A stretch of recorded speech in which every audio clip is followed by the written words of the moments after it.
innovación, ¿no? En esta primera diapositiva os muestro pues, los diferentes tipos de derechos de propiedad industrial que podemos encontrar, que tenemos a disposición. Tenemos las patentes, que nos sirven para proteger las innovaciones tecnológicas y que requieren pues, una solicitud, un registro que acaba con y que requiere ese registro, se concede después de un examen. Después tenemos los modelos de utilidad, que es una modalidad que también sirve para proteger innovación tecnológica y que se obtiene también mediante una presentación de una solicitud, una memoria, pero que en este caso no tiene examen, se concede sin examen. Tenemos también a los derechos de autor, lo que se conoce como copyright, que lo que pretende proteger son obras o formas originales y que en este caso pues se obtienen, o sea, el derecho del autor lo obtiene de forma automática con la creación de la obra. Otro tipo de derechos de propiedad intelectual que tenemos son las marcas, que nos permiten proteger pues una identificación distintiva de un producto o un servicio en el mercado. Lo podemos hacer mediante el uso o el registro. Y también, por ejemplo, los dibujos y modelos registrados que protegen la apariencia externa de un producto, y también en este caso hace falta un registro. Y por último tenemos a los secretos comerciales, también llamados secretos empresariales, que están protegiendo una información valuosa que no es conocida por el público, y que para tener este derecho es necesario tomar las medidas necesarias para mantener esa información pues en secreto. A ver, aquí un momentito. Aquí os he puesto en esta diapositiva. Ay, disculpar. A ver si voy atrás. No, disculparme. Aquí.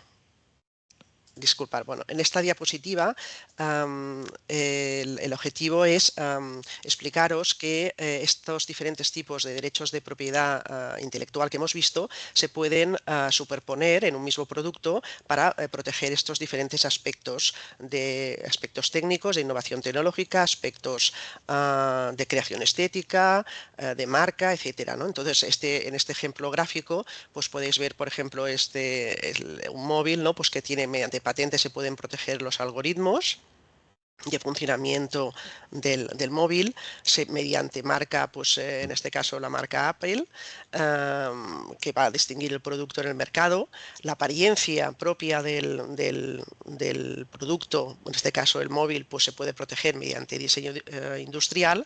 Y después, por ejemplo, lo que es propiamente los manuales de usuario o el software entendido en un aspecto más abstracto, ¿no? El código, pues se puede proteger mediante copyright. Es decir, que podemos en un mismo producto contemplar diferentes tipos de protección. Bien, nos vamos a centrar en esta presentación en las patentes, modelos y secretos. Entonces, en primer lugar, por lo que respecta a patentes y a modelos, vemos que hay una serie de, a pesar de que son dos modalidades, que las dos sirven para proteger innovaciones tecnológicas, tienen unos aspectos en común y unos aspectos diferentes, ¿no? En común, por ejemplo, tienen el aspecto, ¿no? De que ambos tipos de registros sirven para proteger una invención que es una innovación tecnológica que requiere un carácter técnico, es decir, que sea una solución técnica a un problema técnico. No son consideradas invenciones y no se pueden proteger mediante patentes o modelos, por ejemplo, descubrimientos, teorías científicas, métodos de negocio, juegos, etcétera, modos de presentar información. No se consideran propiamente invenciones y porque no tienen ese carácter técnico, y por lo tanto no podrían ser protegidos ya sea por patente o por modelo. En ambos casos tanto para patente como modelo, sí que es necesario que el registro cumpla con o la invención cumpla con una serie de requisitos que se llaman requisitos de patentabilidad, que son que la invención debe ser nueva, debe tener actividad inventiva y debe ser susceptible de aplicación industrial. Por lo que se refiere a la novedad, comentar que decimos que una invención es nueva cuando no se ha hecho accesible al público antes de la fecha de solicitud o de prioridad de la patente o del modelo. Esto significa que antes de la fecha de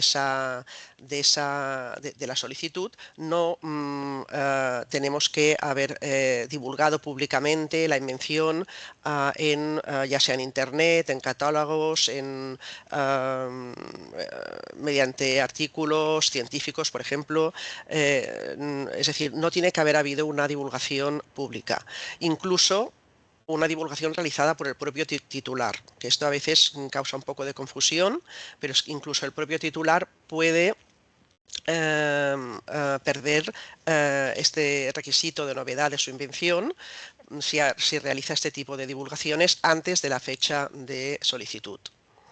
Por lo tanto, es importante que si por ejemplo, pues, estáis trabajando en un prototipo y necesitáis hacer algún tipo de contactar con algún proveedor para desarrollar ese prototipo, pues es importante que tengáis en cuenta de esa información que facilitéis a ese proveedor, que lo hagáis en unas condiciones de obligación de confidencialidad.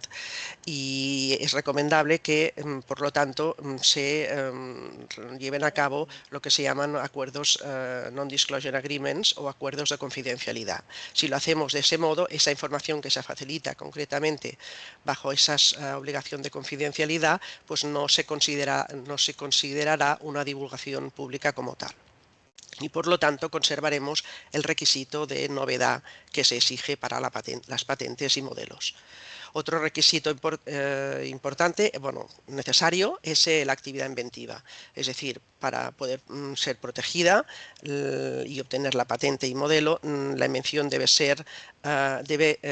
no debe resultar evidente o muy evidente por un experto en la materia a partir de lo que ya es conocido. Veremos que aquí sí que hay matices, hay diferencias entre patentes y modelos en el nivel exigido de actividad inventiva. En cualquier caso, es aplicable tanto a patentes como a modelos el hecho de que se trata de constituyen activos intangibles que aportan un valor a la empresa y que permiten obtener un retorno de la inversión realizada en un proyecto de innovación y D+D. Por ejemplo, pues nos van a permitir comercializar en exclusiva el producto, impidiendo que los competidores lo fabriquen y lo distribuyan. También nos van a permitir la patente y el modelo, pues poder, por ejemplo, ceder concretar licencias y obtener royalties de esas licencias. O, por ejemplo, son herramientas de negociación útiles para obtener licencias cruzadas con otros competidores que tienen patentes que podemos infringir. Y nos puede interesar pues hacer esa licencia cruzada con ese competidor. O también son herramientas de negociación pues porque atraen a inversores y a empresas de capital riesgo, atraen subvenciones y en cualquier caso proteger mediante patentes y modelos pues proporciona a la empresa una reputación de empresa innovadora. Vamos ahora a ver cuáles son las diferencias entre patentes y modelos de utilidad. Aquí sí que ya entramos en aquellos aspectos diferentes, ¿no? El modelo de utilidad, en este caso, no permite la protección de invenciones que estén dirigidas a un procedimiento, aquellas que recaigan sobre materia biológica o sobre sustancias y composiciones farmacéuticas.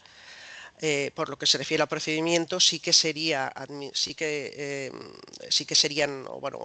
hay que mencionar que sí que son admisibles en el modelo de utilidad con la nueva ley ya desde el 2015, pues lo que se llaman las reivindicaciones product by process, que son reivindicaciones que utilizan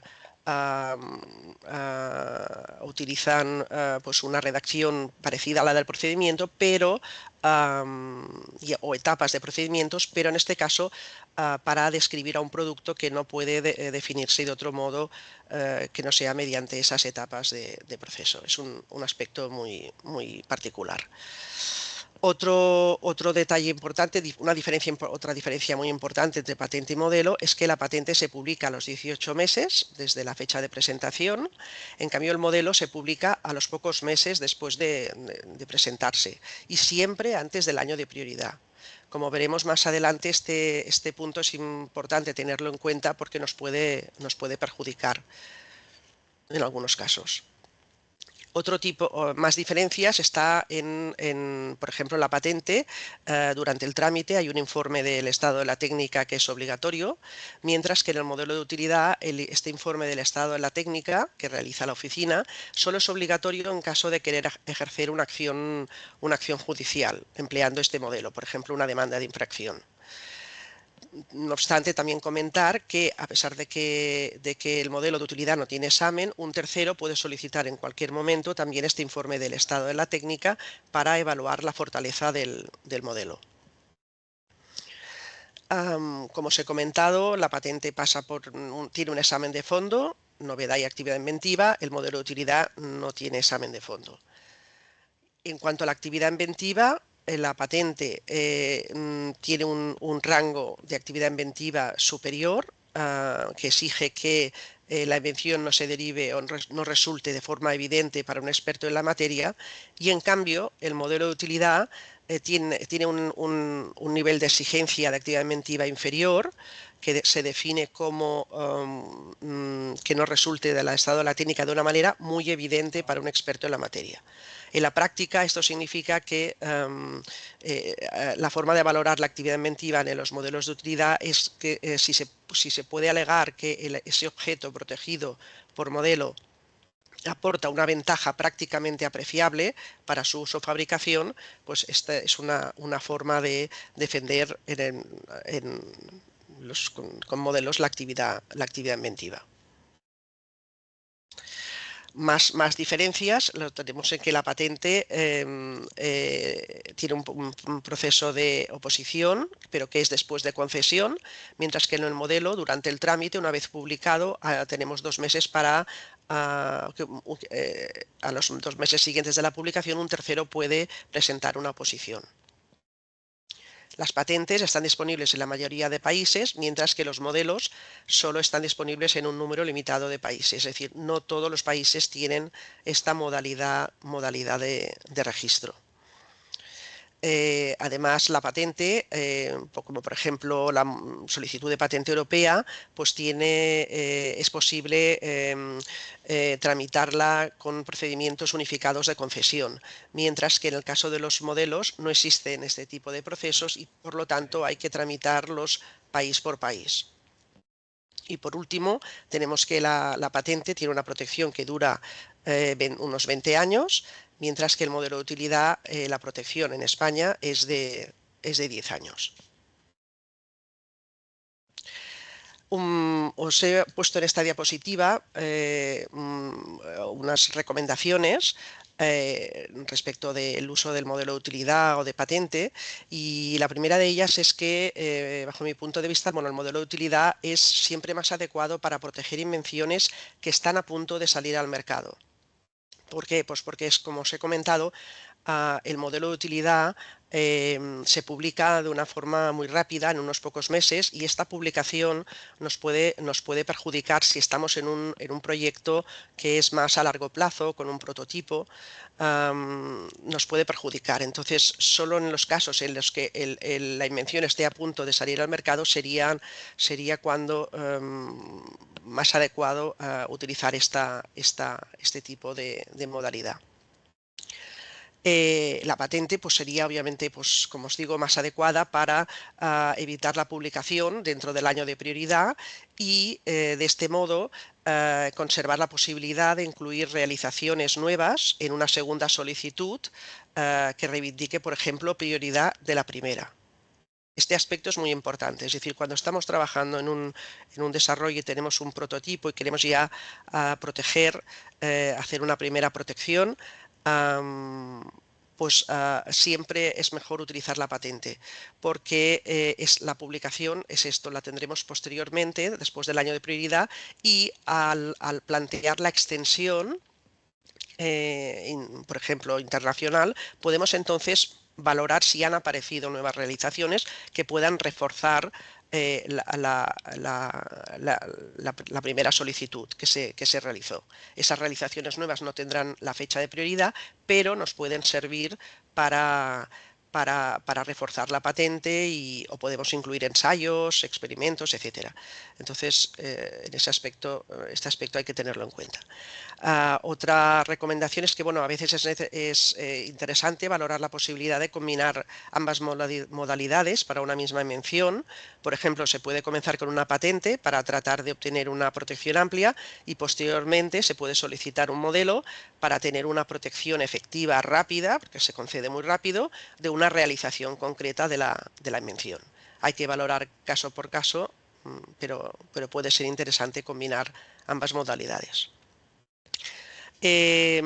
Bueno, por lo que en cuanto a la estrategia de protección, bueno, para obtener en una primera solicitud, comentar que si la invención se ha realizado en España, esta primera solicitud, ya sea por patente o por modelo, debe realizarse en la oficina española y esa presentación de primera solicitud pues puede ser una patente española o un modelo de utilidad, pero puede también ser, por ejemplo, una solicitud de patente internacional presentada a la oficina española. Esta solicitud de patente internacional puede entrar posteriormente en otros países, en los países que designa el tratado, y lo puede hacer como patente o como modelo de utilidad, si es uno de los países si es un país que tiene las dos modalidades de registro. Y también como primera solicitud podemos presentar una solicitud de patente europea que permite obtener una protección como patente en 45 países y mencionar que en el caso de España concretamente existe la opción de transformar la patente europea a modelo bajo determinadas condiciones que veremos más adelante, en caso de que la patente europea no pueda prosperar. No quiero dejar de comentar el hecho de que existe la posibilidad de cambiar del cambio de modalidad. La ley española de patentes prevé que una patente pueda ser convertida a modelo en cualquier momento antes de la finalización del examen sustantivo. Un motivo más para que si tenemos dudas pues y no queremos que se publique una invención, pues podemos siempre solicitar patente y si vemos después que el informe del estado de la técnica es negativo, podemos valorar la posibilidad de convertir esa patente a modelo. También existe la posibilidad de pasar de modelo a patente. Esto se produce muchas veces si el examinador cuando el examinador lo sugiere, pues porque considera que el modelo no es una solicitud adecuada, quizá porque se ha incluido un procedimiento, etcétera. Y también comentar que existe la posibilidad, en el caso de la legislación española, como os comentaba hace un momento, de transformar una solicitud de patente europea en España, validada una solicitud de patente europea que puede convertirse para que tenga efectos en España como modelo de utilidad en lugar de patente. Es lo que se llama una transformación y eso puede hacerse si, por ejemplo, vemos que la patente europea ha tenido un informe muy negativo y va a ser denegada o por motivos X ha sido abandonada, retirada, pues entonces nos queda aún la opción, la ley prevé española, de transformar esa solicitud de patente europea en un modelo de utilidad. Bien, vamos ahora a comentar el otro tipo de derecho de propiedad intelectual que hemos visto antes, que es que es objeto de esta presentación, que es el secreto empresarial. Bien, un secreto empresarial consiste en una información confidencial que puede ser de cualquier tipo: información técnica, planos, información científica, resultados experimentales, información comercial, listados de proveedores, listados de clientes, información financiera, métodos de negocios, etcétera. Es un tipo de información que tiene un valor empresarial y que está sujeta a medidas razonables para mantenerla en secreto. Es decir, solo si estamos tomando estas medidas razonables para mantenerla en secreto y tiene este valor empresarial, podemos entonces hacer valer este derecho de propiedad intelectual, el secreto empresarial, contra un tercero. Es recomendable hacer un inventario de esa información confidencial de la empresa, asegurando la prueba mediante certificado digital, mediante notario. Y es sumamente importante tomar, y es un requisito, tomar medidas para mantenerla en secreto. Por ejemplo, pues puede ser marcando los documentos con la palabra confidencial, haciendo que haya un acceso restringido a esa información, mediante contraseñas, verificación de identidad, encriptación. Firmando acuerdos de confidencialidad con empleados y colaboradores, cláusulas de no competencia en contratos. Es decir, son diferentes tipos de medidas, todas encaminadas a mantener esta información confidencial en secreto. Si se cumplen estos requisitos, pues ese secreto empresarial nos va a permitir impedir que otros adquieran, hagan pública o usen de forma ilegal esa información, y podremos, por lo tanto, realizar algún tipo de demanda si alguien usurpa esa información confidencial de forma ilegal. ¿Cuándo puede ocurrir esto? Por ejemplo, pues cuando ese tercero tiene un acceso no autorizado a esa información, se apropia de la información, copia materiales que contienen el secreto, realiza prácticas comerciales poco honestas, o obtiene la información a través sabiendo que la información que le están proporcionando se la está proporcionando a alguien que actuaba de forma ilegal. En estos casos podremos, la ley de protección de secretos comerciales e industriales en España, que se publicó en el 2019, pues nos va a permitir poder presentar una demanda de infracción de secreto empresarial y exigir daños y perjuicios contra este tercero que ha adquirido ese secreto de forma ilegal. No obstante, ojo, porque el secreto empresarial tiene el riesgo, ¿no?, de que puede ser adquirido, es decir, alguien puede llegar a esa información mediante una creación o un descubrimiento independiente, por ingeniería inversa o mediante prácticas comerciales honestas, ¿no? Entonces, en esos casos, pues perdemos, o sea, la adquisición de esa información se consideraría legal, y por lo tanto, si el tercero demuestra que lo ha hecho ha sido esa creación independiente o esa ingeniería inversa, entonces no tendríamos la protección, porque habría adquirido la información de forma legal. Las diferencias básicas entre secretos y patentes os las he puesto en esta diapositiva. Pues una de ellas, bueno, es que el secreto tiene la ventaja de Mercè, que... no Sí, sé si estamos ya acabando para ir en sí, tiempo. falta muy Genial. poquito, faltan creo dos o tres. El secreto, pues, nos permite proteger, tiene la ventaja respecto de la patente de que nos permite proteger información que incluso material no patentable, ¿no? Ese método de negocio puede ser protegido mediante el secreto y no mediante patente. Tiene una protección indefinida, no hay divulgación pública, el secreto no necesita registro. No obstante, tiene la pega de que es difícil de defender en caso de disputa, porque es el que posee el secreto el que debe demostrar su existencia. La patente tiene la ventaja de que es más fácil de defender en caso de disputa, y que permite monetizar, es más fácil monetizar mediante licencias o ventas. aquí os he puesto en este cuadro, creo que ya es la última diapositiva.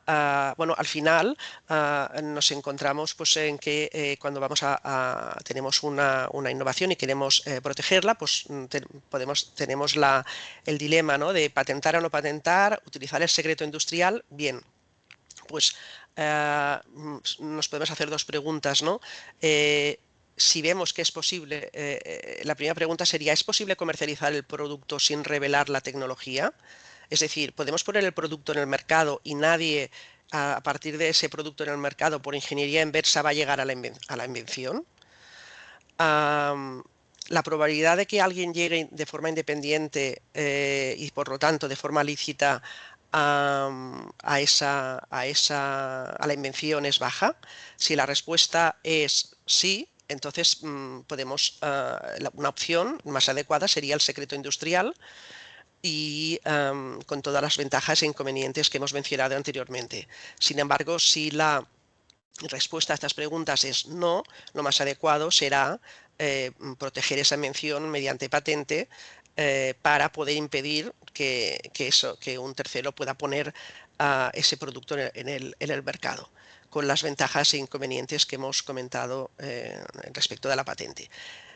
En cualquier caso, también comentar que estos diferentes tipos de modalidad de derecho, tanto el secreto como patente y modelo, se pueden también combinar. Es decir, podemos en una patente incluir la información necesaria para que la patente tenga una suficiencia de descripción y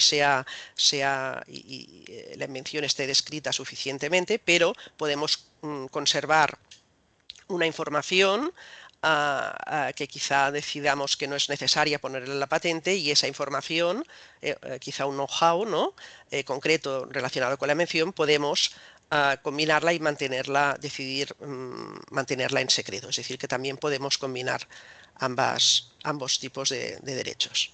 Bien, muchas gracias y aquí he finalizado. Perfecto, pues muchísimas gracias por esta presentación tan completa. Son muchos conceptos.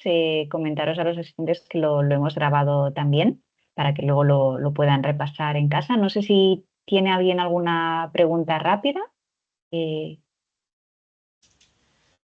quiera hacerle a Mercé aprovechando que la tenemos aquí. Si no, también lo podemos dejar para el espacio de preguntas final. ¿Vale? Genial. Pues Mercé, si puedes dejar de compartir y pasaremos Sí. al siguiente bloque. Vale. Bien, pues tenemos con nosotros a Jesús de Delvi. Cuando quieras. Ay, perdón, de Helion IP. Sí, de Helion, eso es. Sí, sí, sí. Vale, pues os voy compartiendo la pantalla y os pongo la presentación.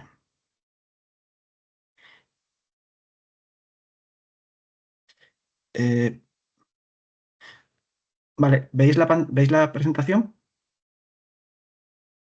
Sí, lo ¿La único. veis a pantalla completa o la veis con el marco? La vemos con el programa el marco Vale. negro. Espera.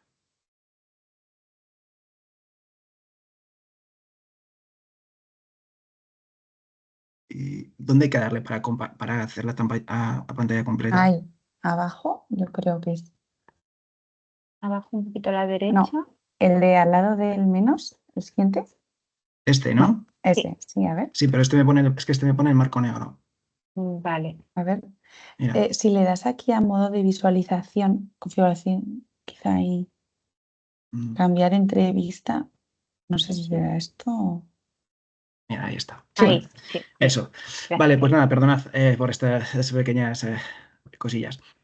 Originalmente esta charla la iba a dar con mi compañera Isabel Pato, finalmente no ha podido unirse, así que la daré yo. Un poco la idea de esta charla es la de, bueno, daros algunos pequeños consejos y también haceros algunas advertencias sobre todo el proceso previo a la protección de la innovación que generéis, ¿no? Ya sea mediante patente, modelo de utilidad, secreto empresarial, incluso para las marcas y los diseños, ¿no? ¿Qué hacer durante esa fase de desarrollo tecnológico, ¿no? Antes de pensar en, bueno, ya tengo esa invención, ya tengo ese desarrollo listo para ser protegido, ¿vale? Entonces, de cara a la gestión de los resultados de la propiedad industrial e intelectual, durante la fase de investigación, es muy conveniente que durante pues, esas fases de desarrollo tecnológico vayáis documentando los resultados intermedios y cómo se van obteniendo. Es decir, durante ese desarrollo tecnológico os vais a ir enfrentando a determinados problemas, a determinados retos tecnológicos que vais a ir superando, ¿no? Entonces, es importante que tengáis un control sobre cuál es la autoría o sea, cuál es la autoría de esas mejoras tecnológicas en las que vais avanzando. Eso viene bien de cara a identificar luego cuáles son los potenciales inventores de esa patente que habrá que meter en ese documento de solicitud, valorar esas mejoras que tengáis que hacer a nivel tecnológico a partir, digamos, de esos resultados intermedios que vayáis teniendo. Y luego también es importante valorar y documentar esos resultados intermedios de los que os hablo, de cara a establecer en qué momento ya el desarrollo tecnológico está lo maduro suficiente como para poder pensar en la solicitud de una patente o modelo de utilidad, ¿vale? Para eso, ¿qué es conveniente? Bueno, pues programar una serie de sesiones periódicas, generalmente entre los propios inventores y si hubiese la persona encargada, digamos, de la protección de la IP dentro de la empresa, para establecer, o sea, para revisar esos resultados y tomar decisiones. Tomar decisiones un poco en la línea de determinar, bueno, este desarrollo tecnológico en el punto actual en el que lo tenemos, ¿tiene ya un interés comercial o todavía no lo tiene?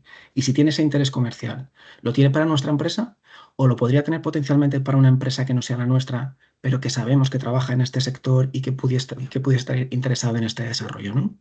Entonces, a ese nivel, una vez se ha determinado, oye, pues esto puede tener un cierto interés comercial. Si lo tiene para nuestra empresa, ahí es donde tendríamos que tomar una decisión al respecto de, oye, ¿qué estrategia vamos a tomar?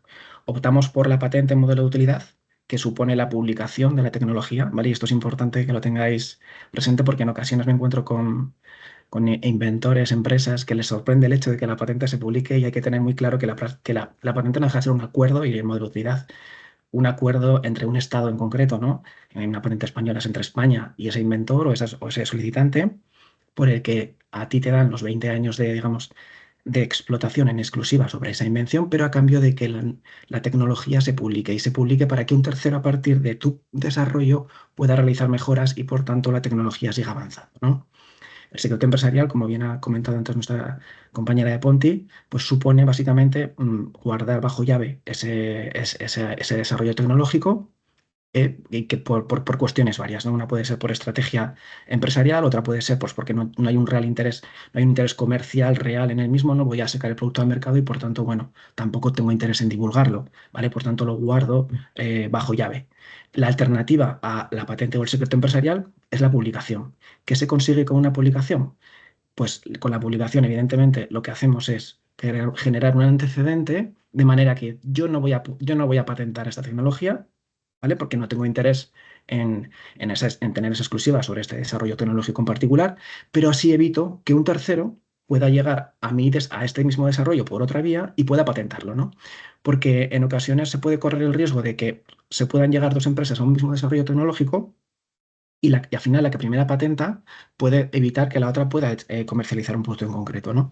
Entonces, en un caso como ese, una publicación previa de esta empresa habría evitado que esta otra le hubiese podido, pues digamos, poner un palo a la rueda con una patente que le hubiese, digamos, no permitido, pues eso, la comercialización, distribución o cualquier otra cosa que hubiese hecho con ese producto o servicio, ¿vale? Entonces, hay ocasiones en las que puede ser interesante publicar y no proteger.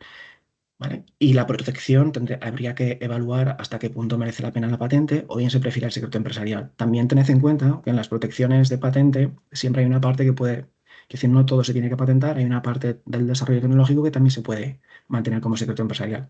En ocasiones encontrar ese equilibrio entre que se patenta y se divulga, por tanto, que se mantiene no es fácil, ¿no? Pero bueno, hay que intentar encontrarlo. En el caso de que el interés comercial no sea de nuestra empresa, sino de una empresa, de un tercero, de una empresa ajena, pues en ese caso se puede pensar en patentar para transferir. Es decir, yo presento una solicitud de patente, pero no con el interés de tener unos derechos en exclusiva para mí, para poder yo ser el único que pueda comercializar, fabricar y distribuir ese producto o servicio, sino para ceder esos derechos a un tercero y que sea él quien pueda comercializar, distribuir y y vender ese producto o servicio, ¿vale? Evidentemente esos acuerdos de transferencia pues tienen una contrapartida económica para mí, evidentemente, ¿vale? Y la otra alternativa también es la misma, la de publicar para generar antecedentes y que esa empresa que sí que puede tener ese interés comercial en el producto pueda proteger la solicitud. Vale. Como os decía al principio de mi presentación, en ocasiones es difícil establecer, oye, en qué momento el desarrollo tecnológico está lo suficientemente maduro como para que diga, bueno, ya ha llegado el momento de proteger, de ir a por la patente o de decir, bueno, pues ya ha llegado el momento de proteger la innovación tecnológica de acuerdo a la estrategia que cada empresa considere más oportuna, ¿no?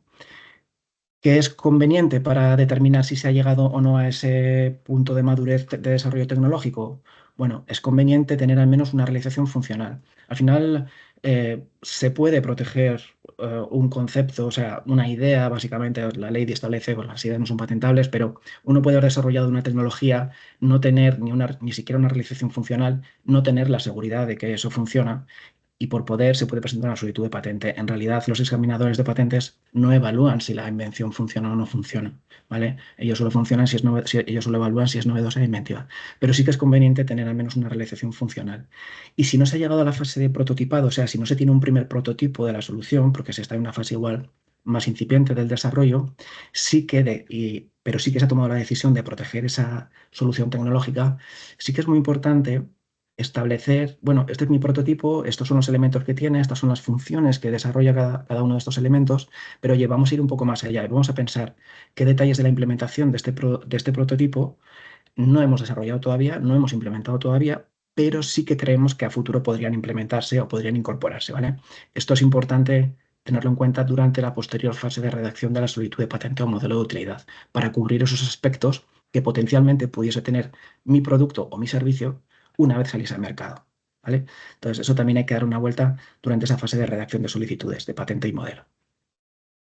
Y luego, otra de las cosas que es conveniente hacer durante esta fase de investigación y de desarrollo de la tecnología es tener, digamos, la mirada puesta siempre en tus competidores y ver cómo de activos o no están esos competidores en el campo técnico en el que tú te dedicas, y especialmente si tienes un conocimiento un poco más en profundidad del mercado y de qué desarrollos, en qué desarrollos están inmersos, pues tener un poco la vista puesta en ya no solo cuál es el campo, o sea, eso es de manera general, tener una vista general, digamos, de tus competidores, sino particularmente de qué desarrollos están llevando a cabo cada uno, ¿no? Si tienes conocimiento de que alguno de tus competidores está en un desarrollo que se pueda parecer mucho al tuyo o que sepas ¿sabes? Por buenas fuentes que es o que es incluso lo mismo, que está investigando lo mismo, en esas ocasiones sí que puede ser conveniente no esperar y quizás a que esté todo el desarrollo tecnológico maduro del todo, sino presentar antes, porque al final, como os he dicho, en las patentes el primero que presenta es el que se lleva el gato al agua. Por tanto, ahí es importante llegar antes que tu competidor directo, ¿vale? Es importante presentar esa solicitud de patente o de modelo antes de que ellos lo hagan. En el caso de que no tengas constancia de que esos competidores pues están, digamos, de que no sientas el aliento de tus competidores en la nuca, como si dijéramos, ahí es mejor esperar a tener la tecnología un poquito más madura, ¿vale? Una de las cosas que también son muy convenientes durante esta fase de desarrollo tecnológico y de investigación es hacer búsquedas de antecedentes. Esto es lo que nosotros llamamos hacer estudios de patentabilidad. Un estudio de patentabilidad, al final, lo que trata es hacer búsquedas de antecedentes a nivel de la tecnología que tiene desarrollada alguien para establecer si ya existen invenciones parecidas o idénticas, incluso en ocasiones se parecen desarrollos idénticos. Se trata al final de evaluar hasta qué punto este desarrollo que has realizado es novedoso o inventivo. Y esto es muy importante por varias razones. La primera es que, evidentemente, si no tiene novedad, altura inventiva, pues uno ya puede plantearse ni siquiera la protección. Puede optar por el secreto empresarial o puede incluso descartar a nivel de desarrollo una tecnología porque sabe que no va a poder tener una protección efectiva sobre ella, ¿no? Porque al final, bueno, llevo un tiempo desarrollando esto, pero resulta que ya lo habían inventado pues un grupo de investigadores chinos. Como no voy a poder protegerlo, bueno, pues puedo optar por ir a otro desarrollo, ¿no? Pero también es importante porque dependiendo de qué grado de novedad o qué grado de altura inventiva, más bien qué grado de altura inventiva se pueda derivar en base a esta búsqueda de antecedentes, se puede optar o bien por la patente o por el modelo de utilidad, ¿no? No voy a repetir las diferencias de cada uno porque ya los ha mencionado la compañera de Ponti, pero sí que es importante para establecer cuál es el tipo de protección más adecuada, ¿vale? Estas búsquedas de antecedentes. Y tened en cuenta también una cosa importante, es que a la hora de hacer búsquedas de antecedentes, evidentemente, se puede hacer y es conveniente utilizar buscadores de patentes, los hay de acceso público, como son, por ejemplo, SpaceNet o Google Patents, seguro que alguno de los aquí presentes los ha utilizado, pero también es conveniente hacer búsquedas en publicaciones de carácter científico, ¿vale? Papers, congresos. Tened en cuenta que el estado de la técnica es cualquier publicación, incluso oral o escrita, ¿vale? De la tecnología. Las propias páginas web, muchas veces de vuestros competidores, pueden ser una muy buena fuente de antecedentes. Porque ahí se escriben a veces con más o menos algo de detalle tecnologías que pueden ser muy parecidas a las vuestras o las que estáis trabajando, ¿vale? Entonces, como os decía, en base a esa búsqueda de antecedentes, esos documentos que se encuentren, esas tecnologías que puedan ser potencialmente relevantes para vuestra invención, pues se valora cómo de patentable es a la vista de esos antecedentes, por lo que os decía, puede acabar no siendo patentable y si lo es, habrá que establecer cuál es la mejor estrategia de protección a nivel geográfico y también a nivel de tipo de protección, ¿no? Como os decía, patente, modelo de utilidad, secreto empresarial, ¿vale?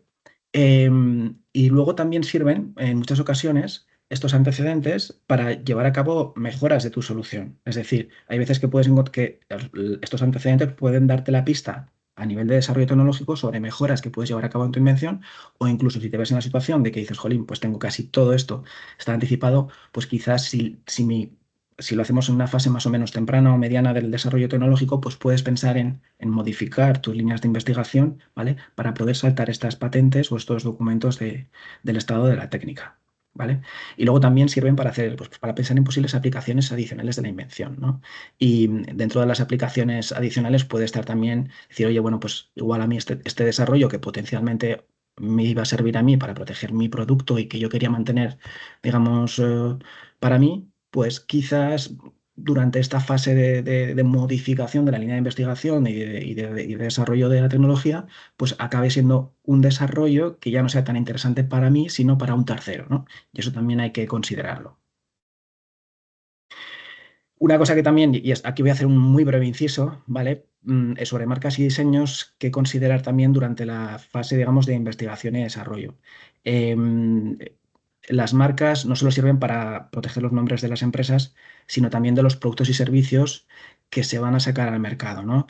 En ocasiones es más importante que, si me apuras, la protección del producto y servicio que se va a lanzar al mercado que de la propia empresa. Es decir, no digo que no sea importante la protección del nombre de la empresa, pero si tuvieses que elegir entre uno y otro, pues seguramente sea más urgente la protección de la marca relativa al producto y servicio que se va a comercializar cuando ya has llegado a ese punto de comercialización, ¿vale? Que la de la propia empresa. En cualquier caso, siempre es conveniente la protección de ambos, ¿vale?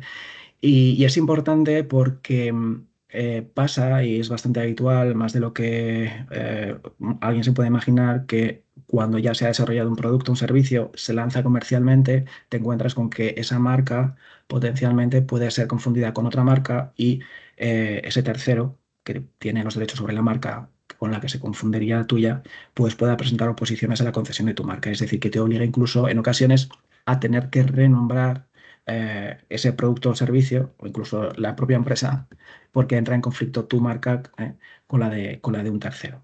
Entonces, es importante tener eso presente para anticipar futuros mercados, es decir, bueno, hoy estoy en la fase igual de desarrollo, todavía yo sé que, por ejemplo, España o Europa es mi mercado potencial, pero quizás los cabe siendo pues, también los Estados Unidos, Canadá, Japón, Brasil o China. Bueno, quizás no sea una locura pensar en, bueno, voy a anticiparme con el registro también de las marcas en estos mercados porque como los desarrollos tecnológicos suelen tardar determinado tiempo, pues bueno, evito que durante ese tiempo puedan aparecer marcas que me supongan un problema a futuro, ¿vale? Y con el tema de los diseños pasa un poco lo mismo. Lo que pasa es que los diseños sí que es verdad que se refieren un poco más ya, los diseños protegen la apariencia de un objeto y por tanto tiene que ver ya más con el desarrollo final del producto que se tenga, ¿vale? Pero sí que cuando se tenga un desarrollo de un producto cuyo diseño, cuya forma pueda ser distintivo, es conveniente la protección del mismo también, ¿vale? Vale, una de las cosas muy importantes que yo creo que cada vez se tiene más en cuenta, pero todavía hay casos en los que, bueno, sobre todo en los ámbitos académicos y educativos, ahí donde los investigadores suelen tener mucho interés en las publicaciones.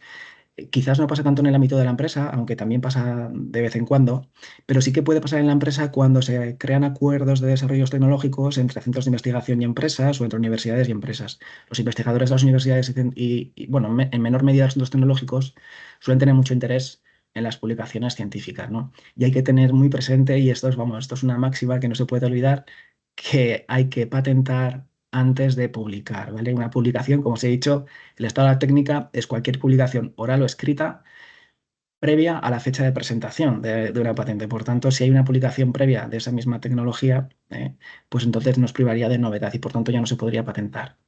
Y tampoco habría secreto empresarial, evidentemente, porque también se ha publicado. Así que ahí hay que tener un poquito de cuidado. Y luego una cosa, bueno, eh, tened en cuenta también que hay algunos territorios, por ejemplo Estados Unidos, donde existen periodos de gracia que se llaman.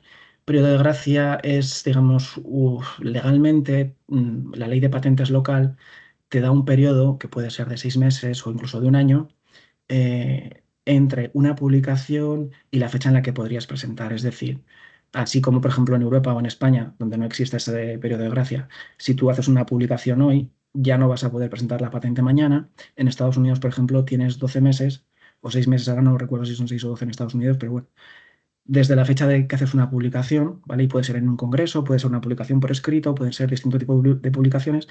Desde que haces esa publicación tienes 6 o 12 meses hasta que puedas presentar la patente sin que suponga un problema esa publicación previa, ¿vale? Entonces, eso es importante tenerlo claro. Y aquí os pongo que en Europa hay unas excepciones que son unas ciertas ferias, ¿vale? Hay un listado de ferias muy importantes, congresos muy importantes, donde sí que permiten, digamos, esa presentación y sí que te dan un cierto periodo de gracia para hacer una publicación, para hacer una presentación de patente o modelo posterior, ¿vale? Entonces, eso es importante tenerlo bien presente. Perdona si te interrumpo. Hola, Sí. mi nombre es Isabel y soy compañera de Jesús en Elion. Si no te importa, vuelve, Sí. recula. A ver, de esto que ha dicho Jesús, es cierto que pasa más en el ámbito académico, de que se publica antes de que se patenta, pero yo lo he visto también en grandes empresas en las que los inventores a nivel personal tenían un blog o tenían una cuenta en la que estaban ahí contando información y la patente a nivel europeo con estas publicaciones se te va al traste porque tu propia divulgación, aunque seas tú mismo y dices, pero si es mía, se vuelve contra ti. Como ha dicho Jesús, en Estados Unidos existe el periodo de gracia de un año, en Japón me parece que son 6 meses, México es muy puntual. Hace un montón de años se abrió una consulta a nivel europeo, oye, vamos a instaurar el periodo de gracia y al final salió si se instauraba o no, ¿no? Para intentar paliar estos posibles leaks o de informaciones que se publican. Bueno, pues la persona que lo hace, por supuesto, no lo hace adrede. Y salió que no, y por ahora en Europa, pues si tú publicas estás fastidiado. Y luego un breve inciso en esto que hemos puesto del régimen de secreto a las patentes.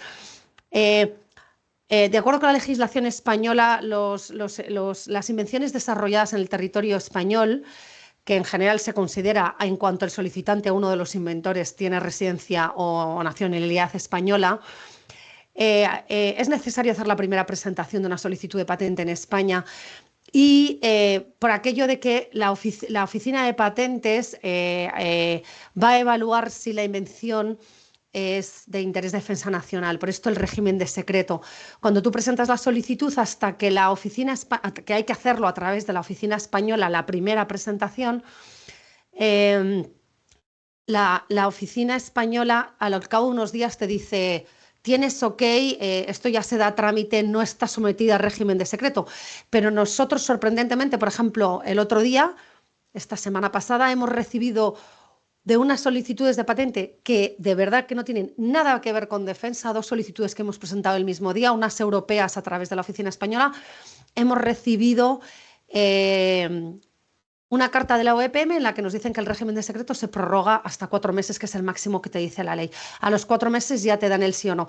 Yo creo que van a levantar el régimen de secreto, pero durante ese tiempo, hasta que la OEPM, digamos, la Oficina Española, no da el visto bueno, ¿no? El green flag, no dice ok, no se deben hacer divulgaciones, ¿vale? Esto para que tengáis cuidado y saber que la ley dice que hay que tener cuidado. Jesús, perdón. Vale, bueno, esta es mi compañera Isabel Pato, que os he dicho al principio que iba por conectarse y finalmente ha podido, ¿eh? Sí, sí, sí. Sí. Vale. En cuanto a los derechos de propiedad intelectual e industrial propios y de terceros, tened en cuenta una cosa y esto puede pasar, ¿vale? Que una invención puede ser patentable, pero su comercialización o puesta en práctica puede vulnerar derechos de IP y de terceros. No es lo mismo patentabilidad que infracción y aquí suele haber confusiones. Eh, una patente se puede conceder, podéis tener una patente concedida y simultáneamente estar infringiendo los derechos de un tercero y que por tanto un tercero os pueda demandar por infracción, ¿vale? Por eso es importante tener claro que para que una patente se conceda tiene que ser novedosa, inventiva y tener aplicación industrial. Y tu invención puede tenerlo, pero simultáneamente puedes estar infringiendo los derechos de un tercero porque, bueno, pues tu producto pues infringe, pues eso, incorpora las características que están protegidas en la patente de un tercero, ¿vale? Hay un ejemplo muy, muy claro y es, por ejemplo, imaginaros una crema para la cara con los componentes A y B, que es muy buena para las arrugas, pero resulta que cuando te la das en la cara, pues es muy, muy tosca, ¿no? Se queda como una mascarilla de escayola en la cara, ¿vale? Y a esta empresa, como nadie ha presentado una solicitud de patente con una crema que tenga los componentes A y B, pues se examina y se concede, porque es novedosa e inventiva. Imaginad que una segunda empresa farmacéutica, coge la crema A y B, siendo consciente de ese problema que tiene, y le añade el componente C, ¿vale? Con lo cual esa crema A más B más C es novedosa respecto a la primera crema, es inventiva porque nadie se le había ocurrido añadirle el componente C y porque ese componente C lo que hace es que se absorba muy bien, ¿vale? Pues esa segunda empresa presenta una solicitud de patente y se le concede también, porque es novedosa e inventiva y tiene aplicabilidad industrial. Sin embargo, esa segunda empresa, como su crema que tiene A, B y C, contiene los elementos A y B que están protegidos en la patente de la primera, infringe los derechos de la primera, ¿vale? En casos como ese, lo más habitual es llegar a un acuerdo de licencias cruzadas, ¿no? Que el producto del segundo es mejor que el del primero, pero el segundo no puede comercializar el producto sin el permiso del primero. Así que en esos casos se hacen unas licencias cruzadas y se suele llegar a acuerdos, ¿vale? Las recomendaciones que os hacemos precisamente para que no os pase esto es, además de tener un informe de patentabilidad para ver si tu invención es novedosa e inventiva, realizar un informe de libertad de operación, un freedom to operate, ¿no? Ese informe de libertad de operación lo que te va a dar son los riesgos potenciales de que podáis infringir con vuestra tecnología los derechos de un tercero. De hecho, este FTO no tiene por qué estar asociado a una patente previa, es decir, si vais a sacar un producto o un servicio al mercado, independientemente de que lo protejáis o no, podéis estar infringiendo los derechos de un tercero. Y por tanto, es conveniente siempre minimizar esos riesgos con este tipo de informes que lo que te dicen es hasta qué punto tu invención podría estar o no infringiendo pues, esos derechos de ese tercero, ¿vale? Y luego también, pues a vuestros competidores más directos conviene mantener una vigilancia permanente, vigilar las patentes que estén desarrollando cuando sean públicas, ver qué marcas, qué diseños están presentando, porque os va a dar primero una pista de hacia dónde a nivel tecnológico están realizando un esfuerzo y también os va a dar, o sea, os va a servir para ver qué líneas de investigación a lo mejor se os cierran porque ellos tienen ya los derechos sobre ello, ¿no? Entonces, es importante hacer esa vigilancia permanente de vuestros competidores y también evaluar la posibilidad de, cuando veáis una patente que potencialmente, una solicitud de patente, que decís, bueno, esta patente como se le conceda me va a hacer mucho, mucho daño, bueno, pues evaluar la posibilidad de presentar oposiciones o observaciones de terceros durante la tramitación de esas solicitudes de patente para intentar que no se le conceda, ¿vale? Esto es bastante importante. Vale, y aquí os hago una mención muy, muy breve, porque además yo creo que vamos un poco ya apuros de tiempo, con respecto al Duty of Candor y al IDS en el USPTO, ¿vale? Básicamente lo que establece la oficina americana, para aquellos que tengáis intereses en protección en Estados Unidos, es que hay una obligación de informar a esa oficina de todos los antecedentes que el solicitante y los inventores conozcan y puedan ser relevantes para la patentabilidad de la invención, ¿vale? Hay que aportar copia de esos documentos cuando se tengan conocimiento de los mismos. tanto si es al principio del procedimiento de solicitud de patente como si es durante el mismo, ¿vale? Hay que ir manteniendo un registro de esos documentos que puedan ser relevantes para luego ir aportándolos cuando corresponda. Y bueno, también cuando tienes una solicitud de patente en Estados Unidos y hay paralelos de la misma, es decir, a lo mejor tienes la patente en Europa, en Estados Unidos, en China, en Brasil, bueno, pues aquellos documentos que os vayan citando durante la tramitación en estos otros países, habrá que ir aportándolos también como IDS ante la Oficina de Patentes estadounidense, ¿vale? Vale, y ya para acabar, os voy a dar ya lo que son qué es lo que hay que hacer y qué es lo que no hay que hacer, ¿vale? En relación con lo que hemos ido comentando, ¿no? Con la gestión de la API durante la fase de desarrollo tecnológico de vuestras soluciones, ¿vale? Hay que mantener un registro de cada nuevo desarrollo que hagáis y hay que tener un control y registro de los antecedentes relevantes para esas tecnologías, ¿vale? Pensároslo mucho antes de divulgar nada, como os he dicho antes. Y si lo hacéis, que sea siempre mediante acuerdos de confidencialidad. Yo os recomendaré siempre, siempre, siempre que no divulguéis antes de patentar. Pero si no os queda más remedio, al menos que haya un acuerdo de confidencialidad de por medio, ¿vale? Vigilad a vuestros competidores. Vigilad tanto su actividad, ¿vale? Porque os va a servir para tener una idea de hacia dónde van sus desarrollos tecnológicos, evidentemente, para tener indicios de una posible infracción de vuestras patentes, porque a lo mejor podéis daros cuenta de que hay alguien de vuestros competidores que os está copiando, ¿vale? Y para intentar limitar su actividad y su fortaleza, o sea, para que su cartera de patentes sea lo menos potente posible, intentad limitar su actividad mediante solicitudes de patente alrededor de sus desarrollos. Es decir, vosotros, a partir de un desarrollo suyo, podéis hacer mejoras de su tecnología e ir cortándole determinadas ramas de desarrollo tecnológico. Ahí estaríais presentando solicitudes con un carácter defensivo. O sea, voy a intentar cortarle a esta empresa que pueda seguir avanzando tecnológicamente por aquí mediante presentaciones de solicitudes que hagan de barrera para él, ¿vale? Y luego también eso, vigilad mucho su portfolio de patentes, que es lo que, ya sabéis que las patentes se publican a los 18 meses, los modelos de utilidad sobre los 4 o 5 meses, id vigilando que se publica de vuestros competidores más directos para evitar la infracción de los mismos y también porque a vosotros una patente de un competidor vuestro os puede cortar también desarrollos tecnológicos o os puede obligar a hacer modificaciones en vuestros desarrollos tecnológicos, ¿vale? Si veis que vuestro desarrollo va en la línea de una patente de un competidor que ya la tiene concedida, pues a lo mejor no os interesa seguir investigando esa línea y hacer un pequeño viraje a nivel de investigación, ¿vale?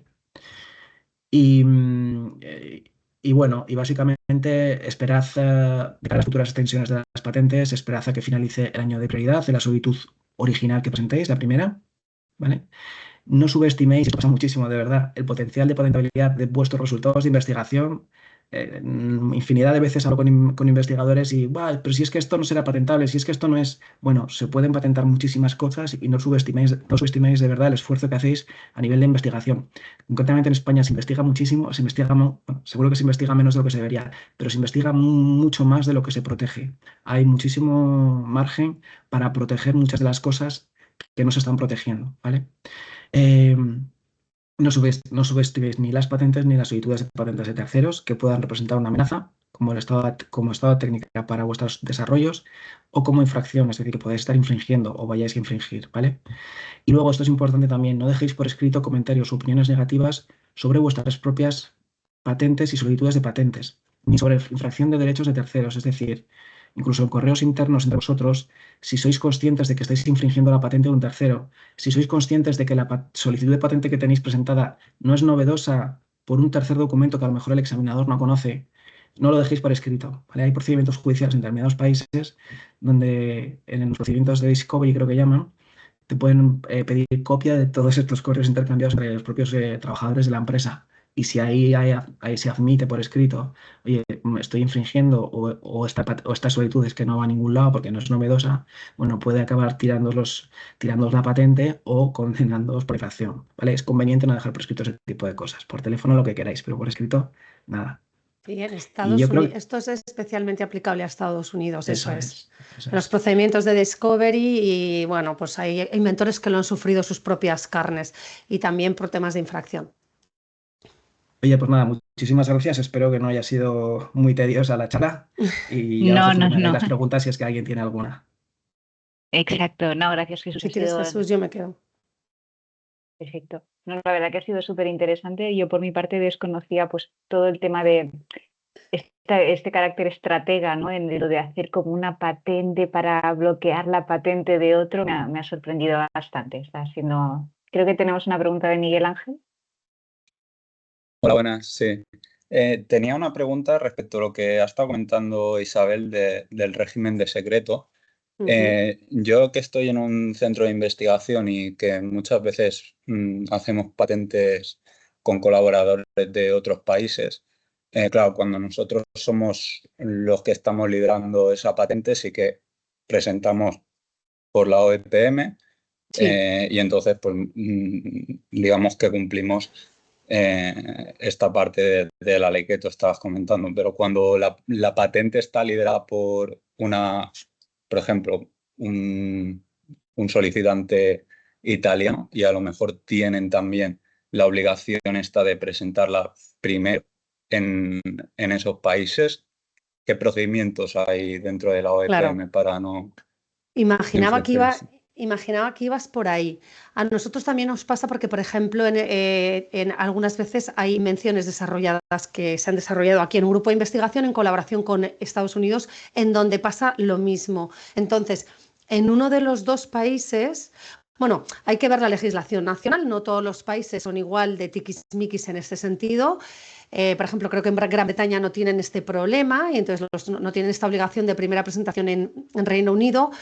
Pero en España, ya te digo, en Estados Unidos sí. Entonces, en uno de los dos países en el que no se vaya a hacer la presentación, previamente tienes que solicitar y que te concedan lo que se llama un Foreign Filing License en USA y aquí se llama autorización para el primer depósito en el extranjero. Mi recomendación en caso de estos dos países, pues en Estados Unidos es mucho más caro todo y obtener ese Foreign Filing License implica pasar por un agente americano, pasar por caja con tasas y suele tardar más, mientras que la Oficina Española de Patentes y Marcas en eso funciona de lujo. Te lo hacen por ahora sin tasa y en 1 o 2 días tú presentas esta solicitud, al final rellenas un formulario, lo puedes presentar incluso online, no tienes que pagar una tasa, creo que ya lo he dicho, pero bueno, dicen que lo van a instaurar, pero llevan con la amenaza 1 año y no lo han hecho. Y además las tasas de la OEPM de verdad que son bajísimas. Y en 1 o 2 días, 2 días máximos, te suelen dar el ok. Salvo que tu invención sea, bueno, la mala suerte esta que hemos tenido nosotros con 2 solicitudes que de verdad que no son de defensa, pero bueno, ahí están a ver qué hacemos.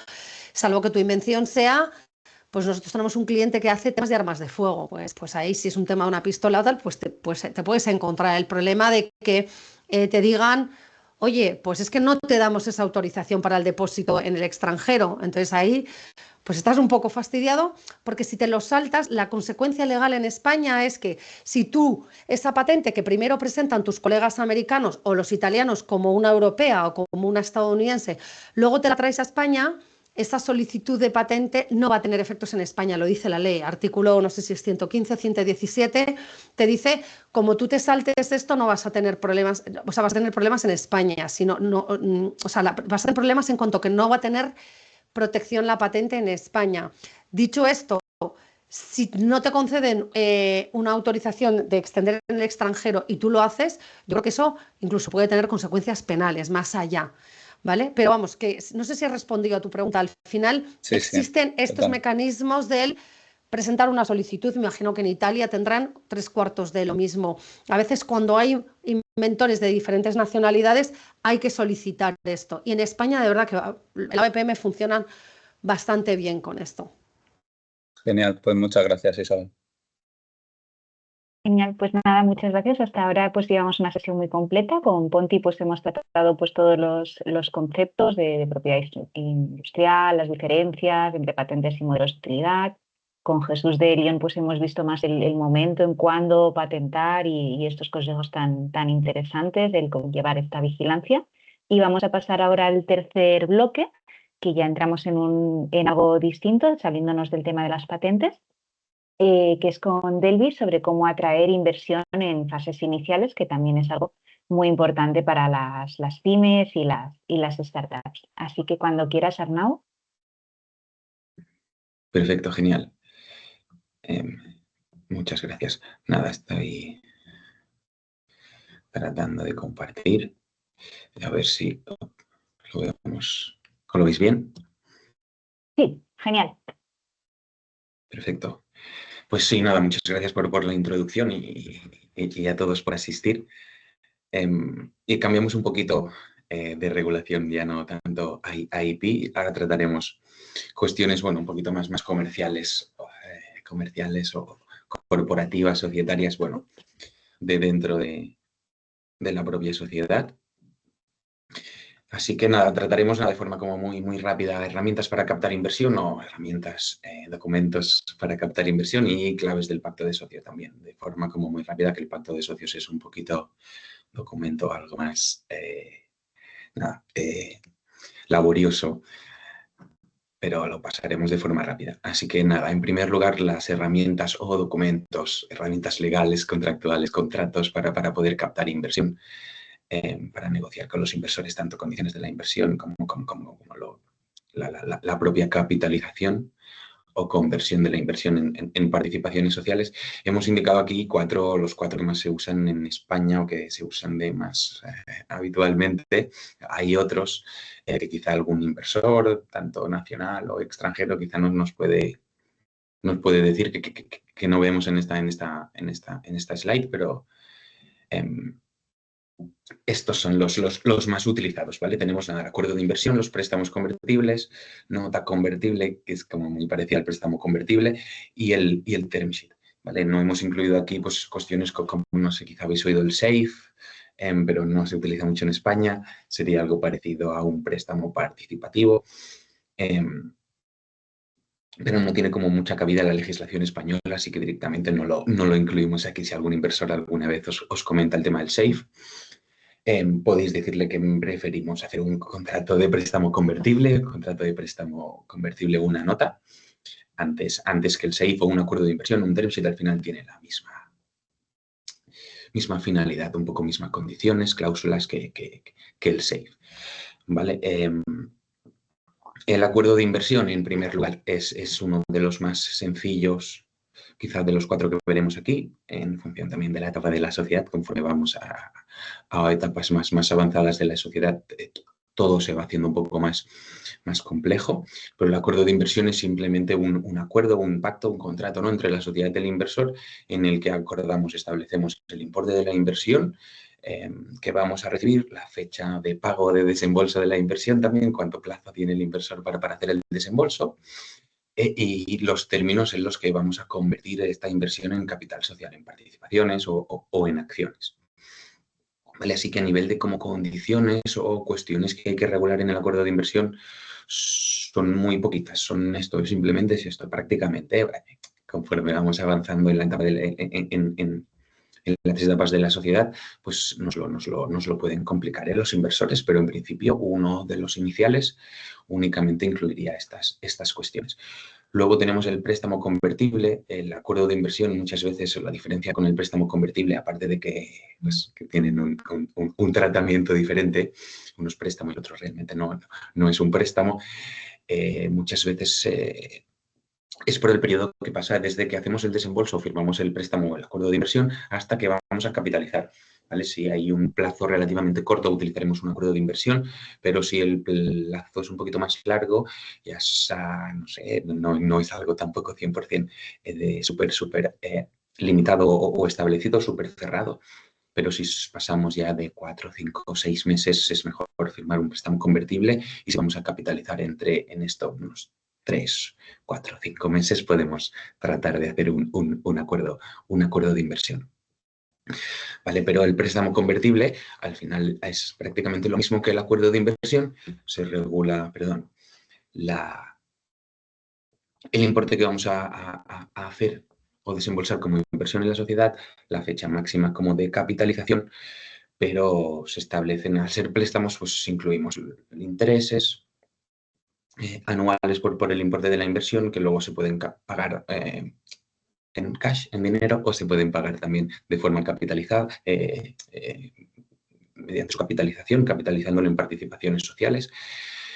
Nosotros aquí quizá lo ideal de cara a un fundador, a los fundadores de una sociedad, sería un préstamo convertible participativo, que añadimos una cuestión más: el préstamo convertible y el participativo no son los mismos. El préstamo convertible pues, puede ser, no sé, una inversión de 1.000, de 5.000, de 10.000 euros, se capitalizará de aquí 1 o 2 años, por ejemplo, a una valoración o a unas condiciones concretas, es decir, que tengamos claro a qué importe se va a convertir, es decir, cuánto vamos a pagar por cada participación una vez se realice la conversión, y un interés que normalmente se capitaliza. El participativo, préstamo participativo, que sería diferente al préstamo convertible, es un préstamo cuyos intereses van ligados al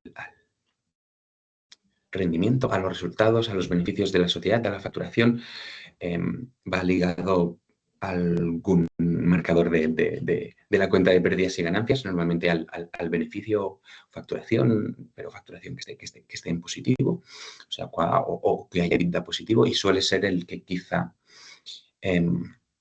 podríamos recomendar de cara a los socios fundadores. Luego lo veremos también en notas convertible y préstamo convertible, pero como es un préstamo y tenemos que incluir un interés, pues quizá lo ideal para nosotros como fundadores es que no haya un interés fijo, sino que el interés solamente se devengue en caso de que la sociedad tenga determinado beneficio o facture por encima de determinados umbrales y tenga EBITDA positivo. Así, si se puede, si podemos, al final la fórmula que incluimos en los intereses al final es para que nunca se terminen o se lleguen a devengar intereses. Al final, como fundadores o como sociedad, lo que nos interesa es capitalizar el mismo importe que ha entrado y no ese importe y un poquito más.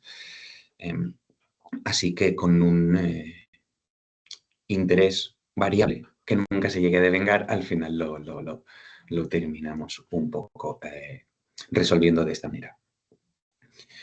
¿Vale? La nota convertible es prácticamente lo mismo que un préstamo convertible, pero el préstamo convertible, os he indicado que una de las cuestiones que regulábamos o que se establecía era las condiciones en las que se convertirá el precio de las participaciones, ¿no? de la sociedad, a cuánto vamos a pagar cada participación y, en consecuencia, cuántas participaciones nos van a dar por un ticket concreto, por una inversión concreta. La nota convertible no sabemos, o la utilizamos cuando no sabemos la valoración realmente a la que finalmente vamos a cerrar la ronda de financiación. No sabemos qué precio van a tener las participaciones en el momento del cierre de la ronda. Quizá estamos ahora pues levantando capital, negociando con inversores, pero la valoración final pues está pendiente de que la terminemos de negociar con el lead investor, o quizá no hemos comenzado todavía a negociar con un lead investor y no sabemos qué valoración vamos a tener en un futuro cuando cerremos la ronda de inversión y hay que hacer la capitalización de todas las inversiones, pero necesitamos liquidez, necesitamos dinero que entre ya esa inversión a día de hoy y no esperar a que se cierre la ronda de financiación. Así que se formaliza la nota convertible, en la que normalmente, como indicamos aquí, se define el plazo temporal, como una próxima ronda, la ronda cualificada. A veces se incluyen como dos supuestos de conversión, ¿no? En el momento en el que lleguemos a una ronda cualificada, en el que hayamos conseguido levantar un capital por un importe mínimo de X, o si no lo hemos conseguido levantar, se capitalizará máximo en una fecha concreta. Si llegamos a la ronda cualificada, significa que hemos cumplido como las previsiones que también habíamos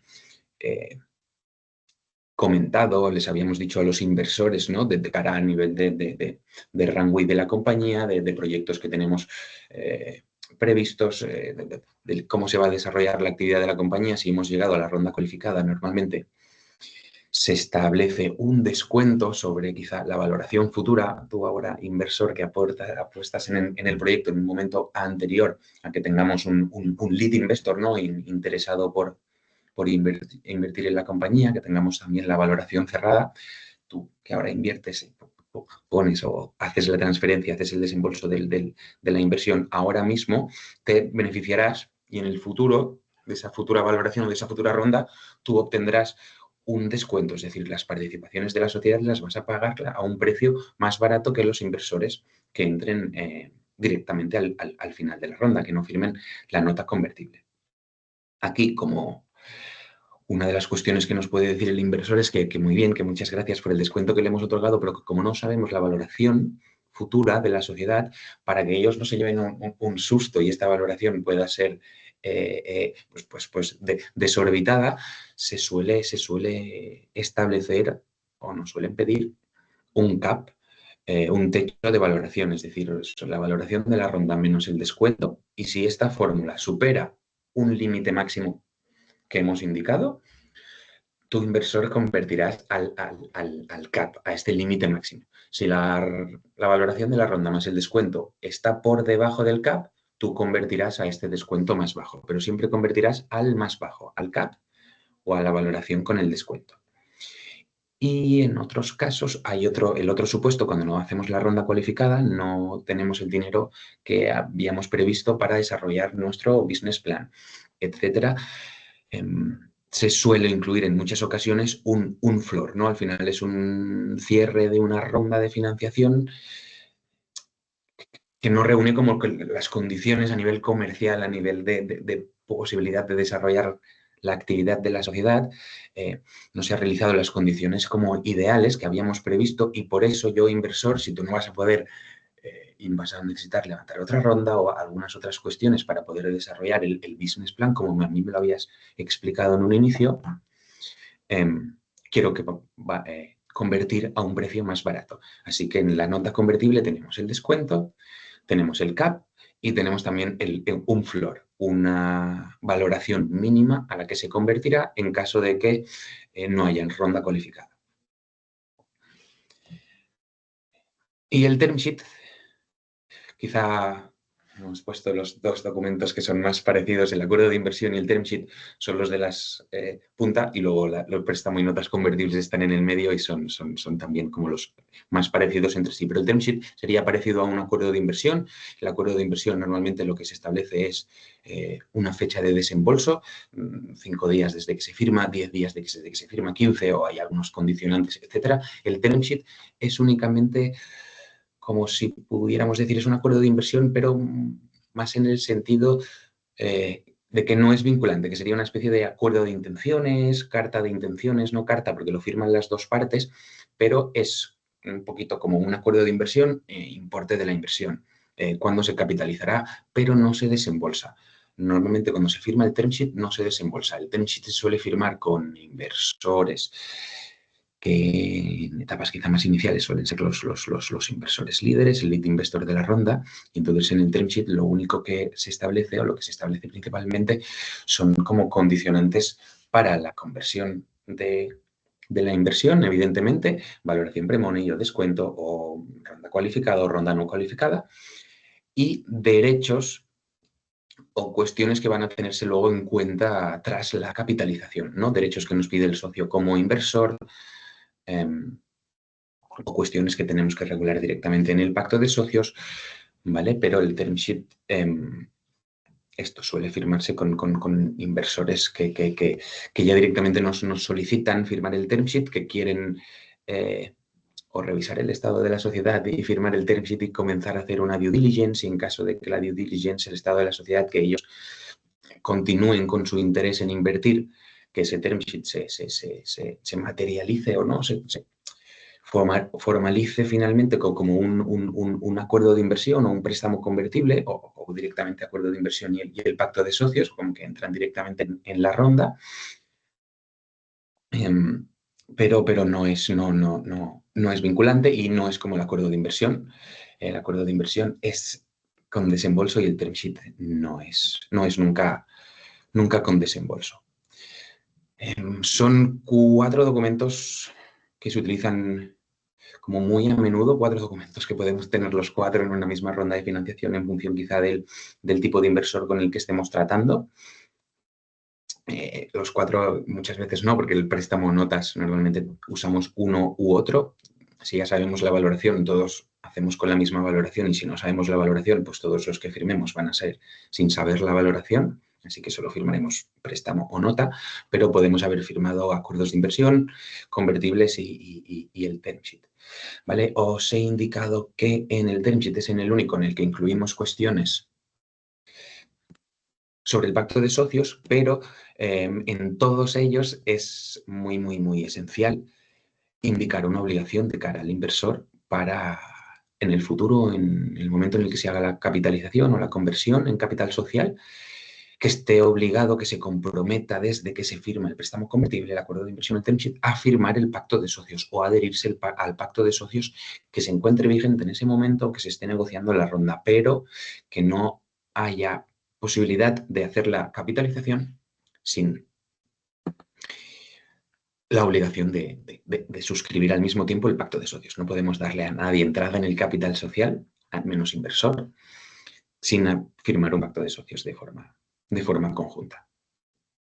¿Vale? Así que pasamos ahora directamente un poco a ver cuestiones más clave del pacto de socios. El pacto de socios, ya me he enrollado un poquito en los acuerdos de inversión y los documentos. El pacto de socios suele ser un documento, pues como os he comentado antes, más laborioso en el sentido de más largo, que requiere un poco más de esfuerzo para trabajarlo y para comprenderlo quizá 100%, pero es un documento que luego nos va a ayudar, uno, a regular las relaciones entre las partes y a evitar conflictos en el futuro, es decir, anticipar, ¿no? Soluciones a potenciales conflictos. Al final hay cuestiones que quizá en un inicio hemos previsto que pueden causar un problema en el futuro y ya las estamos regulando, así que cada uno ya sabemos a qué nos atenemos.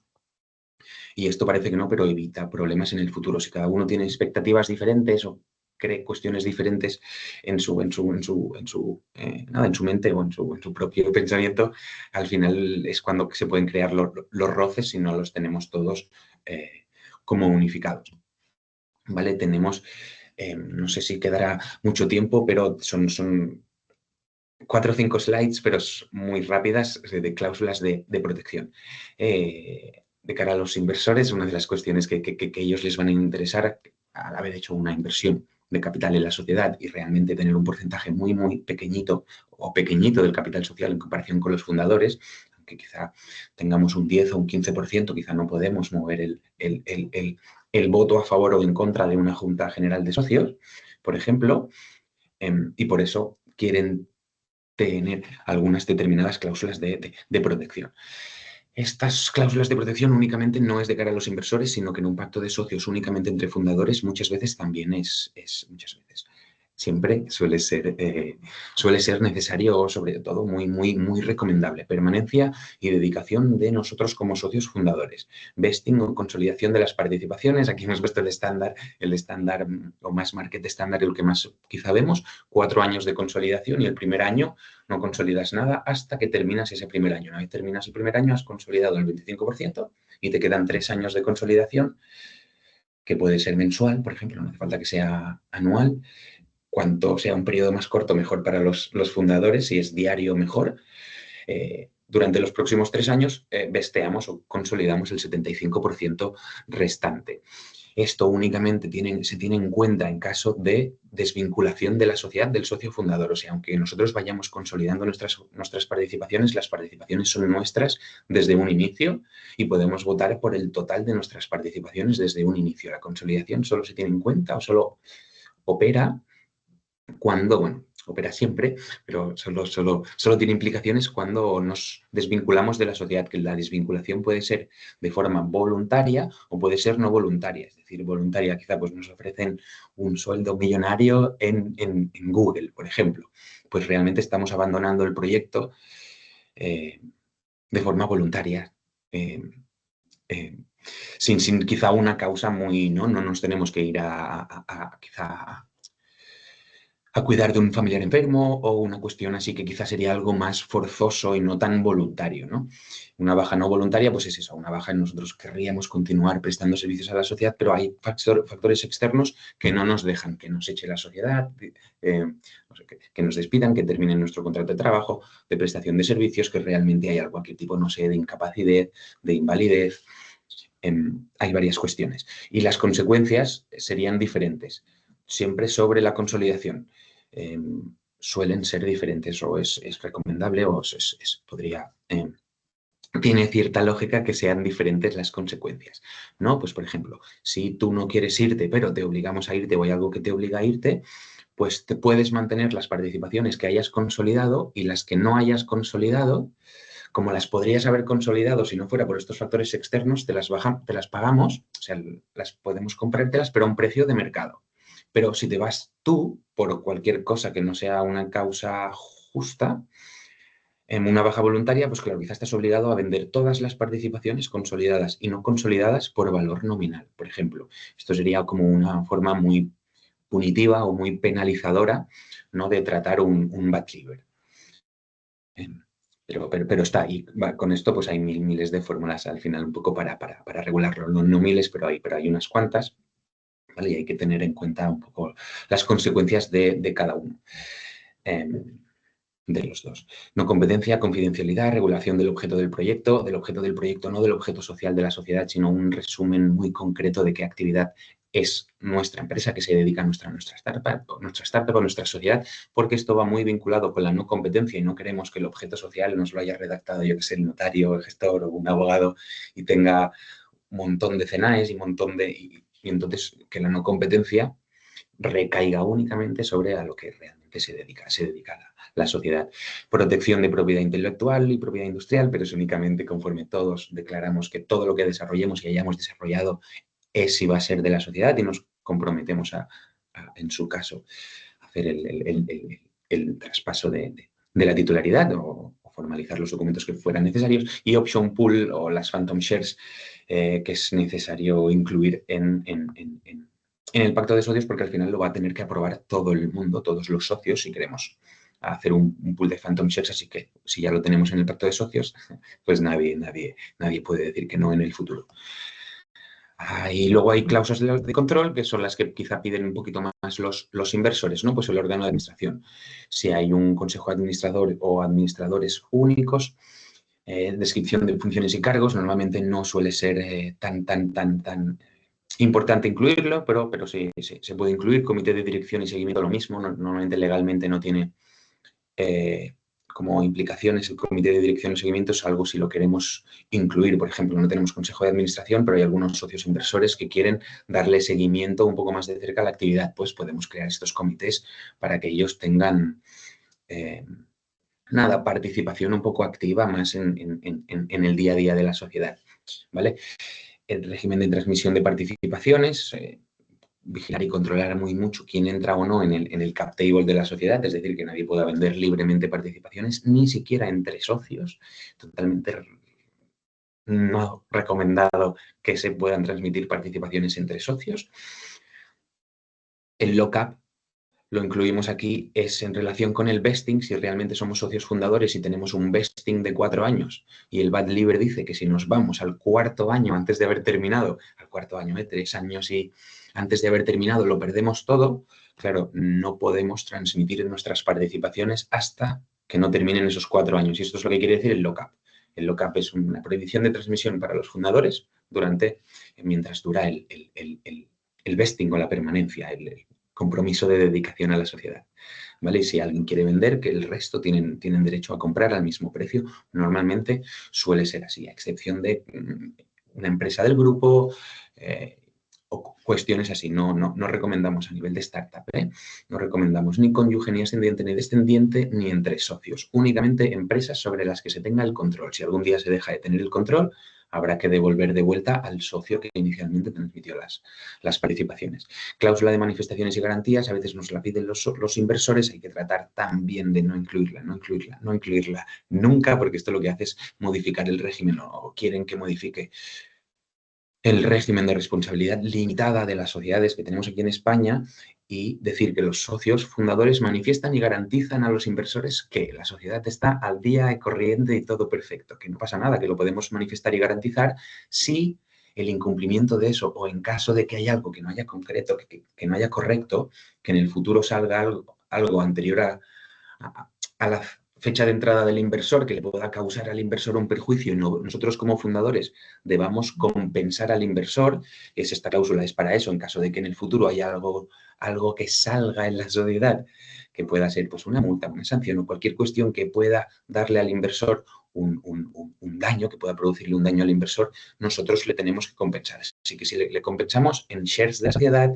o, en shares de la sociedad prácticamente, o en dinero, pero siempre a elección del socio fundador, ¿vale? Que no sea el inversor quien nos diga, no, si pasa algo, encima tú vas a responder hasta el importe, porque hay muchos que lo indican así, vas a responder hasta el importe de la inversión en dinero o en participaciones a elección mía. Y no, o sea, no, el dinero no viene a mi bolsillo, el de la inversión, así que no voy a responder yo por el importe de la inversión. Últimamente estamos viendo que nos lo limitan al importe de la retribución anual del CEO, que bueno, podríamos tratar de comprarlo, pero siempre eligiendo nosotros pagar en shares. Nunca se paga en cash, nunca se paga en cash. Nunca en dinero, sí podemos. Y materias reforzadas, tanto de Junta General y materias reservadas, que sí, que serían mayorías reforzadas, tanto de la Junta General de Socios como del Consejo de Administración. Yo soy un inversor pequeñito con un 0,30, con un 1%, y claro, quiero tener seguridad de que los socios fundadores o los socios mayoritarios no pueden realmente aquí pues hacer un poco libremente con los activos de la sociedad, etcétera. Así que hay algunas materias como muy concretas, más sensibles, que decimos que para poder adoptarlas o actuar respecto de ellas es necesario que se tenga algún voto de algún inversor a favor o la mayoría de los inversores a favor, pero que se tenga que contar con algún voto de los inversores y que no seamos los fundadores quienes podamos como disponer de toda la sociedad cuando realmente acabamos de recibir una inversión pues considerable y que los inversores pues no tengan como forma de poder controlarlo en alguna manera, ¿vale? Si hay administrador único o administradores solidarios que no hay consejo, también se puede establecer, es decir, que el administrador único no puede hacer determinadas cuestiones, endeudarse, vender activos, determinadas cuestiones siempre por encima de unos umbrales, sin contar con el voto a favor de X, de X socios, de tanto por ciento del capital social, de la mayoría de las participaciones de los socios inversores, que eso es lo que más nos solemos encontrar. Aquí veis un poquito, por si las queréis ver de forma rápida, son cuestiones más esenciales. Modificar los estatutos sociales en determinados puntos. Aprobación de ampliaciones del capital a una valoración más baja que el último post-money. Siempre que vayamos ampliando las valoraciones, tratemos de que los inversores no nos limiten poder ampliar el capital. Suprimir derecho de suscripción preferente en aumentos de capital, evidentemente.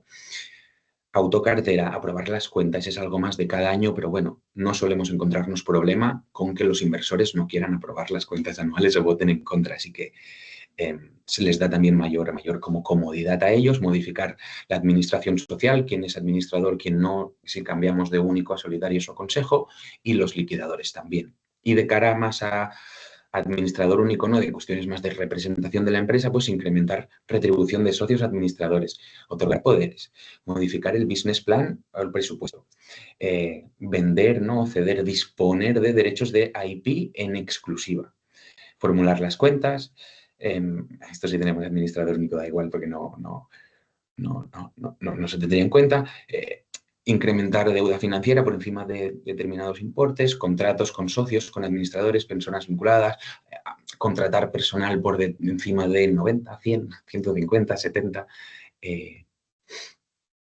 Y luego tenemos las cláusulas económicas. Aquí van también en relación con las de transmisión de participaciones, pero tendríamos básicamente drag-along, derecho de arrastre. Si yo como socio minoritario que tengo un 1% algún día recibo una oferta de un tercero que quiere comprar el 100% de la compañía y esa oferta, pues por ejemplo, estamos de acuerdo, X socios o lo es por un importe mínimo, yo, socio del 1%, puedo obligar a todo el mundo, a todos los socios, a vender todas sus participaciones y que todos vendamos el 100% a ese tercero.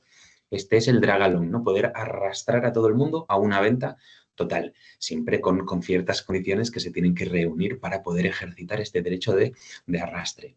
Luego tenemos el de acompañamiento, el tag-along, ¿no? Yo soy un socio minoritario, el fundador le han hecho una oferta y le van a comprar un 30% de la empresa, pero solo se la van a comprar a él y va a hacer un exit parcial y va a liquidar, monetizar esas acciones cuando él realmente no ha invertido, ha desarrollado. Y entonces, como inversor, si no quiero ejercitar el derecho a adquisición preferente, si no quiero quedármelas yo, lo que puedo hacer es beneficiarme de esa venta y acompañarle en la venta. Al final, el vendedor va a recibir el 30%, pero cada uno vende su 30% y entonces todos nos podemos como beneficiar de esa monetización, ¿no? De esa liquidez que vamos a darle a las participaciones.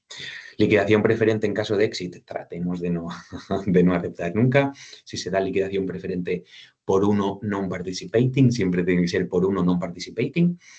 Liquidación preferente solo se suele hacer en caso de que la empresa se vaya a vender por un importe que no dé para pagarle a todos los inversores lo que ellos han invertido.